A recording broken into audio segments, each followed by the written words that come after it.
నంద్యాలలో అమరజీవి పొట్టి శ్రీరాములు వర్ధంతి సందర్భంగా మంత్రి ఫరూక్, జిల్లా కలెక్టర్ రాజకుమారి ఆయన విగ్రహానికి పూలమాలలు వేసి నివాళి అర్పించారు.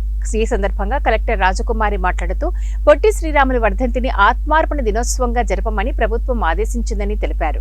భాషాయుక్త రాష్ట్రాలు ఉండాలని ఆలోచనతో పొట్టి శ్రీరాములు చేసిన ఆమరణ నిరాహార దీక్షల భాగంగా ఆంధ్ర రాష్ట్ర అవతరణ దినోత్సవం జరిగిందని అన్నారు. కార్యక్రమంలో టీడీపీ పార్లమెంటు ప్రధాన కార్యదర్శి NMD Farooq, municipal chairman Mabunisa, municipal అధికారులు, టీడీపీ కౌన్సిలర్లు తదితరులు పాల్గొన్నారు. మన రాష్ట్ర ప్రభుత్వం అమరజీవి పొట్టి శ్రీరాములు గారి వర్ధంతిని ఆత్మార్పణ దినోత్సవంగా జరపమని చెప్పి మనకి ఆదేశాలు ఇచ్చి ఉన్నారు. ఈరోజు అందులో భాగంగా మనం నంద్యాల పట్టణంలో ఉండే అధికారులు, ప్రజాప్రతినిధులు, పుర ప్రముఖులు అందరితో కలిపి ఈ కార్యక్రమాన్ని మనం ఇక్కడ చేసుకుంటున్నాం. మనందరికీ తెలుసు, పొట్టి శ్రీరాములు గారి త్యాగ నిరతి, మహాత్మా గాంధీ గారి ప్రభావంతో స్వాతంత్రోద్యమంలో అన్ని సంఘటనలు కూడా వారు పాల్గొన్నారు.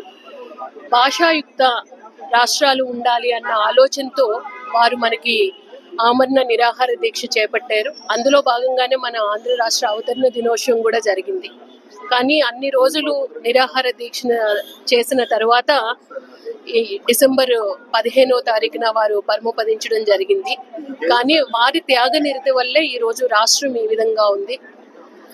అలాగే ఎన్నో రాష్ట్రాలకి కూడా ఇది మరిన్ని రాష్ట్రాలు ఏర్పడడానికి కూడా ఒక అవకాశానికి నాంది వేశారు. వారికి ఈరోజు ఘనంగా నివాళులు అర్పించుకోవడం మనందరి యొక్క బాధ్యత. ఈ త్యాగ నిరతి కూడా